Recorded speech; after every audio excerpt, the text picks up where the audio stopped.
मोहतरम नाजरीन, जाकिर साहिल YouTube channel और फेसबुक पेज पर आपका खैर मकदम है। فأبين أن يحملنها وأشفقن منها وحملها الإنسان. أما بعد، أيها المجتمعون الكرام، قبل كل شيء أحييكم بتحية أهل الإسلام والجنة. السلام عليكم ورحمة الله وبركاته. فيا إخوة الإسلام، إن القرآن هو كلام رب العالمين وحبله المتين وصراطه المستقيم ونوره المبين. أيها الإخوة العظام، القرآن وهو عصمة لمن اعتصم به وشفاء لما في الصدور. فيا أحبائي في الله، من قال به صدق، ومن عمل به أجر، ومن حكم به عدل، ومن دعا إليه هدي إلى صراط مستقيم. أيها المجتمعون والمجتمعات، أتعلمون من هو خلال هذه الأمة؟ اسمعوا إلى الحديث الذي رواه الإمام البخاري ومسلم عن عثمان رضي الله عنه وارضاه عن النبي صلى الله عليه وسلم قال: خيركم من تعلم القرآن وعلمه. ومن فضائل قراءة القرآن أن قارئه له بكل حرف 10 حسنات.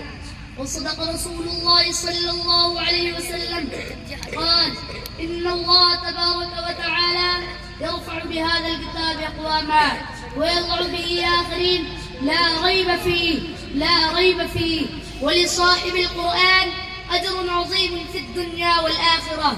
يقال لصاحب القرآن: اقرأ وارتقي ورتل كما كنت. والسلام على المبعوث إلى الثقلين الإنس والجان، وعلى آله وأصحابه أصحاب العز والشرف والعرفان.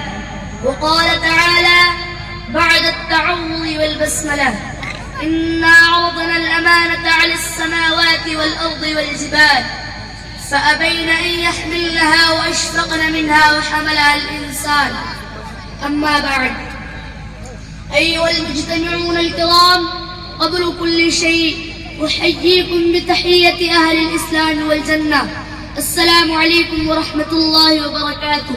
الإسلام، إن القرآن هو كلام رب العالمين وحبله المتين وصراطه المستقيم ونوره المبين.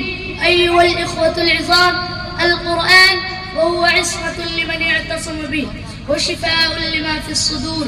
فيا أحبائي في الله، من قال به صدق، ومن عمل به أجر، ومن حكم به عدل، ومن دعا إليه هدي إلى صراط مستقيم. المجتمعون والمجتمعات، أتعلمون من هو خلال هذه الأمة؟ اسمعوا إلى الحديث الذي رواه الإمام البخاري ومسلم عن عثمان رضي الله عنه وارضاه عن النبي صلى الله عليه وسلم قال: خيركم من تعلم القرآن وعلمه. ومن فضائل قراءة القرآن أن قارئه له بكل حرف 10 حسنات. وصدق رسول الله صلى الله عليه وسلم قال: إن الله تبارك وتعالى يرفع بهذا الكتاب أقواما ويضع به آخرين، لا ريب فيه. ولصاحب القرآن أجر عظيم في الدنيا والآخرة. يقال لصاحب القرآن: اقرأ وارتقي ورتل كما كنت ترتل في الدنيا، فإن منزلك عند آخر آية تقرأها. وفي الأخيرة أنا أدعو ربي وربكم: اللهم اجعل القرآن ربيع قلوبنا وذهاب همومنا وغمومنا يا رب العالمين. والسلام عليكم ورحمة الله وبركاته.